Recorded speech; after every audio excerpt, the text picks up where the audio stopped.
Hello and welcome to another episode of Yell Fire, Conversations to Combat the Lie of White Supremacy.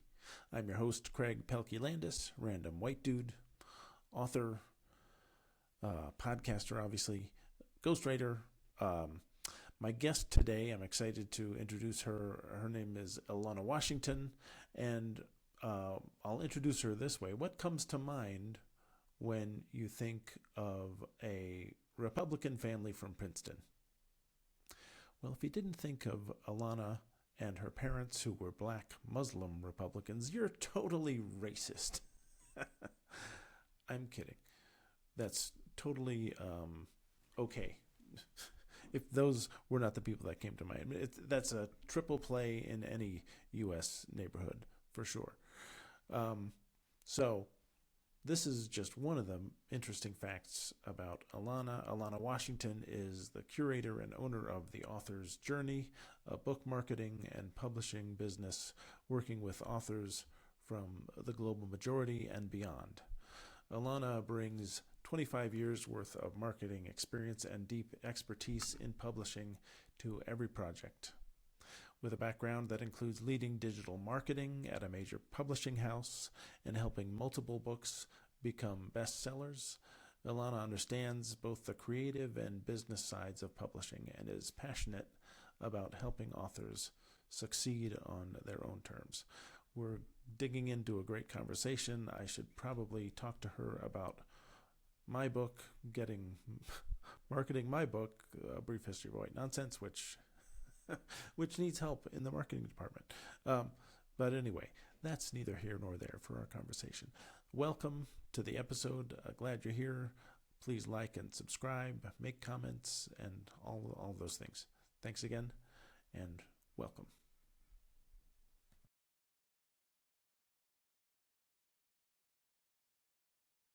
Elona, thanks so much for joining me here on Yellfire, Conversations to Combat the Lie of White Supremacy. Excited about this conversation. Yeah, appreciate your time. Let's jump in, and if you could just tell us about yourself and how I'm curious about how the author's journey got started and any other kind of work, like whatever work-related stuff you want to talk to us about, if there's other side projects you've got going. Yeah, just a little bit about your background and what you're doing now. Okay, well, do you want me to share a bit about my personal background? Because it's pretty interesting. Yeah, sure, absolutely. Yeah, whatever you're open to sharing is. Okay, I was actually raised by Ivy League Republican Muslims in Princeton, New Jersey, Okay. All right. which is very interesting. So you want to talk about dismantling white supremacy? Oh my gosh. All right. Good, good. Yeah, I spent a lot of time across the river in Bucks County, Pennsylvania. So Okay. uh, didn't grow up there, but spent many adulthood years there. So okay, so Princeton, interesting. Mhm. So my entire life, I was raised to be assimilated, as you can imagine, right? Hmm. But as the years wore on and I started reading books, the logic wasn't logic to me. And I Mm-hmm. started to question a lot of what I was told during my upbringing. And when it came time to go to college, I chose to go to an HBCU instead of a PWI. And my Mm-hmm. parents were distraught. They said, we'll Wow. buy you a computer if you go to a real college. Oh, wow. Yeah, that's how I was raised. Yeah, yeah, Wow. yeah. Wow. Wow. Wow. Wow. Okay. So I stuck it out. Howard University helped me answer a lot of the questions I had during my childhood. Mm-hmm. I grew up feeling like being black was inferior. We were all, stupid, poor, whatever. But, Wow. my parents made it out, and they're so much better. Well, actually, my stepfather, he was always upper middle class. Like he took Mm. violin and tap dancing lessons and things like that. So he had a very different perspective on it, but it wasn't like Black Panther pride. It was more black class pride. Okay. Yep. Yep. Yep. Yep. So I just started that journey. I had other personal challenges going on at the same time, wife, mother, all of that. Hmm. And I got divorced and I wrote my memoir. And then people asked me to help them write their books. So that's how the Okay. author's journey got started. Yes. And it really is about helping people uh, with transformation, agency, and healing. Hmm. And in all of that, you get a lot of decentering whiteness. Mm. Yeah, yeah, yeah. Good, good, good, good. Um, so you at the moment you're taking a couple of different approaches in helping people with hybrid publishing, with self-publishing, and with marketing books. Yes. So I'm a ghostwriter, so all of that stuff is interesting to me because I'm on one end of I have a bit of a role in getting a manuscript to the place where it can either get to, then people have to make the decision to self-publish, to get a um, get an agent, and or look for an agent and try for a traditional publisher or hybrid. So yeah, tell me about the different aspects of what you're offering your clients. Certainly. With self-published, I help people self-publish without looking self-published. I used to work for a big five publisher, so I understand a lot of the nuances that they use, and I put Mm-hmm. that into my practice. I offer hybrid publishing as an alternative to people who could traditionally publish, but they want more control. They want to own their copyright. Mm-hmm. And then I do book marketing service, but you don't have to be my author to receive book marketing service. I want to help everyone sell more books. Awesome. Okay, cool. That's great. Cool. I will put all your information in the show notes and all that. Because yeah, those are great services that people need. What kinds of authors are you working with? It so I'm imagining this is kind of a maybe, and correct me if I'm wrong. It has a building our own table kind of uh, vibe. But maybe you're working. So I'm imagining you're working with mostly authors in the global majority, Black and brown folks who want to get their books published. But if there's a wider audience, tell me about that. For the most part, yes. I think people gravitate to people, in their society area. I know more Black and brown people than I do any other group, Mm-hmm. but I do have white clients, and they've used me for book marketing. Mm-hmm. I'm helping them publish their books, so I'm not a Black publisher. I'm just a publisher. Yeah, you're a black owned business Yes, that Black owned business. yeah, yeah, helps every well. And talk to me, is the kind of is the niche more stories of triumph over obstacles and tragedy, or is it, what kinds of books are you publishing? That seems to be the through line. I'm open to fiction. When I was at the Big Five, I was marketing their fiction imprint, and I thought that was fun. But for the most part, people come to me with their memoir or a self-help nonfiction type book. But also, too, that's how I'm known since 2016 because I published a memoir and then I published anthologies. So when people think about writing their memoir or healing in some aspects, they think of Mm-hmm. me. Oh, good. Okay, cool, cool, cool, cool. Um, so this will come out later, but as we are speaking, gentle listener, Elona has just published a book, Triumph in the Trenches, um, with I believe several co-authors. I was looking at a short teaser video that you put out a couple of days ago about it. So tell us about Triumph in the Trenches, and yeah, what's and maybe that's a way to talk about the your process with publishing and marketing and all of the packages. Okay. So Triumph in the Trenches is actually an anthology. Okay. And knock on wood, it'll be the last anthology I ever do. It is a lot. So it was managing 13 authors. They each wrote a chapter, Mhm. and they wrote about not just their workplace experience, but how they overcame the challenges in their workplace. Mhm. And it's a series that was volume three, the final volume. And it came about because when I left my last job, I was on short-term disability and I was having pretty much a mental breakdown. Mm. And my boss was doing things like changing the numbers to try to make me look bad. Oh wow. Oh I man. have the screenshots and the follow-up emails I sent to her. Mm. And it just hit me that nobody really cares what you're going through, right? Yeah. So when I was on LinkedIn, and that's how you and I connected, I saw so many similar stories and like even stories I couldn't even believe. So I thought compiling a story from people from all career levels, all backgrounds can help people see that this is an ongoing problem. And it's not a white boss or a black boss or a brown boss. Mm-hmm, It is mm-hmm, a systemic issue. mm-hmm. There are people of all colors who play that game, and there are Yeah. those who don't. Yeah. Yeah.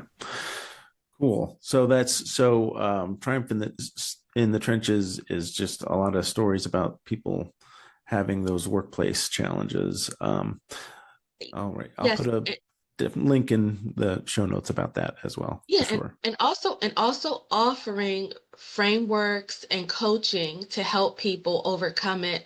A lot of the authors are global HR heads. Okay. Yes, they're consultants. Mm-hmm. They do coaching. They have extensive experience assisting others throughout their career.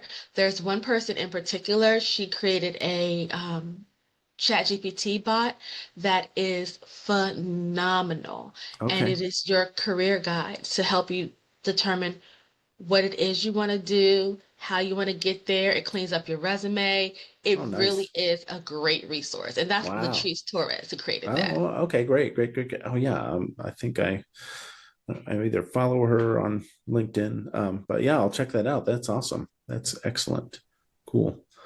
Um, this is some version of this question is a question I ask most of my guests, all of my guests. So we're in a particularly challenging political climate in the U.S. these days, and I'm just wondering about some of the challenges and opportunities you're finding in uh, this climate for like because white people are white progressives are freaking freaking and I can imagine for people who have been racialized differently than me and who have been marginalized in more dramatic ways than I've ever been. This is just Maybe a this is Tuesday. yeah, that's exactly what I this is just another Tuesday. Right, right. That's funny. You're looking at my notes. Wow. Um, with regard to my business, a lot of people, actually quite a few people that were going to write their books put it off because they were laid off or their partner got laid off. So Mhm, it mhm. has been affecting me financially.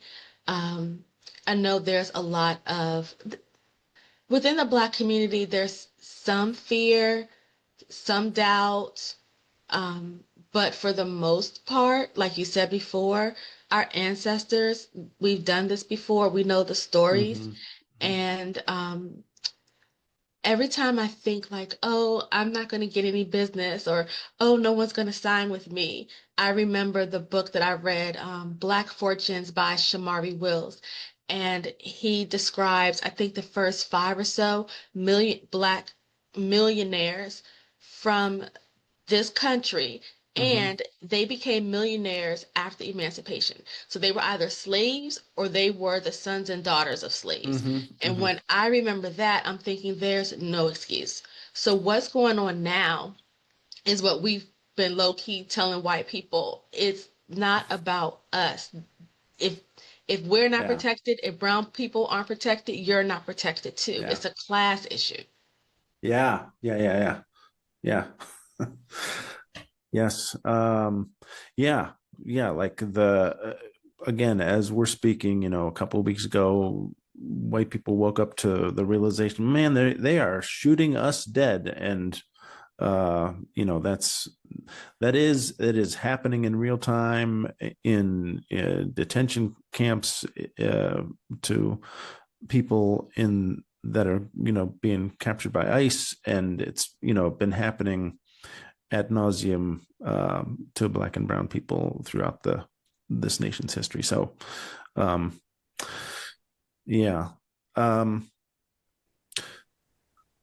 thanks for sharing that perspective and that kind of clarity about what's going on, for you.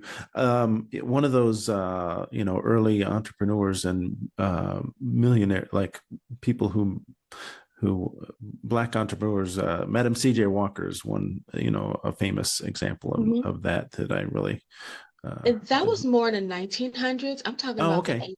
I'm talking about the Oh, 1800s. okay. Oh, this is, Yes. okay. I thought Yes. she was earlier than that. Okay, cool, No, cool. she's more Jim Crow. Um, Oh, okay. for for example, Beale Street in Memphis was a thriving area, and Robert Beale, I think that's his name, who created that strip, his dad was white, but his dad didn't really own him, but he would have him by his side as his, as his boy or whatever. Wow. But he kind of helped him build Bill Street. And it had, Okay. restaurants, hotels, Mm-hmm. nightclubs, or Mm-hmm. jazz Mm-hmm. clubs, whatever they called it, right? So Yeah. interestingly, one of the authors from Triumph in the Trenches, oh, okay. So I have to finish this. So as the years went on with desegregation, Jim Crow, all of that, and you know how in the 40s, 50s, and 60s, well, even earlier, people loved Black music, but they wouldn't let Black people stay in the hotels and eat in the Yeah. restaurants, Yeah. right? So this man, Victor Hugo, created I wish I had it near my desk, created a pamphlet, the Oh, Green Book yeah. for Negro Motorists, Mm-hmm. and Mm-hmm. it lists all of the safe places. So my author, she wrote the final chapter in the entire series, and she talked about that same drive for just doing it for ourselves and not waiting Mm-hmm. for permission, because Right. her great uncle or great great uncle actually, his hotel that he built in Memphis was in the Green Book for Negro Motorists. Okay. Awesome. Awesome. That reminds me, and can I give a shout out to Black Barter, which is Oh a business yes. that I saw on the video about Triumph in the Trenches. That's kind of along the lines of what you're talking about. Absolutely. So hmm, I think desegregation did us a disservice because we had our own businesses, our banks. The Black dollar stayed in the community, Mm-hmm, mm-hmm, for days, weeks, months on end. But with desegregation, everybody thought leaving and going to a PWI or getting a job in a white, you know, company was mm-hmm, better than, returning home and working in the community. mm-hmm. That's really. I was just having a conversation with someone yesterday about this and around education and how, uh, you know it's, desegregation. The default assumption was, seems to have been assimilation into white culture. And the how, that's that was not a great opportunity for Black folks just looking for an equal education. So my family, we have these Zoom meetings, and it's with my second and third cousins, and they're like in their 80s and 90s. And, Wow, wow, wow. they have all of these, bookcases behind them, all of these, books and everything. And then they're talking about how they grew up, where they would like swim in a lake with copperheads and moccasins, and they weren't being Wow. bothered, and how they ran track and they got track scholarships and they did all of these things. They went to college. And I was asking them, like, what was so bad about the 60s? Because from the historical perspective, what we were taught was it was horrible. We were all poor, we were all uneducated. Mm-hmm, mm-hmm, And I was mm-hmm. like, it doesn't sound like that was the truth. And he was like, it was for some. But during segregation, we helped each other out. It was like an unspoken thing. So there Yeah. was someone in the community who was, quote unquote, slow or whatever. We made him like bag our groceries, deliver our groceries, and we would pay him money so he could be self-sufficient. So Yeah. that's what we lost. We Mm. lost that community with Yeah. desegregation. Wow. This is so yeah, this is just really paralleling the conversation I had yesterday. That's awesome. That's really interesting. So I guess so one final question for you. So what's next? Maybe you're taking a breath after Triumph in the Trenches. But anything else you want to share about what's coming up in the author's journey and um yeah, anything else you'd like to share? Sure. I do have some hybrid publishing clients. Ignore my cat. She wants to go outside. So, um, my latest hybrid publishing client, they just filled out the book cover questionnaire, is a couple actually, and it's a movie right out of Lifetime. Like it's a book. It should be like a Lifetime movie series. It's an interracial couple, and they talked about how the wife was sexually assaulted. The Hmm. husband didn't believe her, divorced her, got into a car accident, was struck with amnesia, and she nursed him back to health, Oh my goodness. remarried, and then he started to remember that she had been sexually assaulted and he didn't believe her. Oh So it wow. Wow. Wow. crazy story. But they found their way back to each other. I'm not going to talk about how that happened, but Yeah, yes, yeah. it's a wild story. That is wild. That's awesome. Okay, well, we'll look for that. That's great. Yeah, it's Um, called The Long Road Home. Long Road Home. Okay. All right. Keep an eye out for that. Cool, cool, cool. Um, all right. Well, thanks so much for your time. I appreciate your stories and your work. I'll keep an eye out. I have a goal of working on like a young readers fiction book. I mostly work in nonfiction, but Oh, cool. so if I need some help with some hybrid or self-publishing tips, uh, I will come knocking on your door. Yes, sir. I'm always here.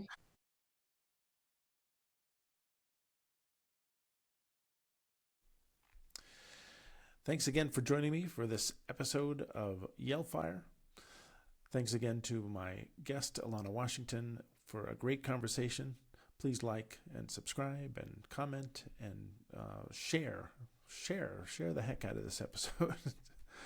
Elona and I would both appreciate that, I'm sure. All right. Thanks again.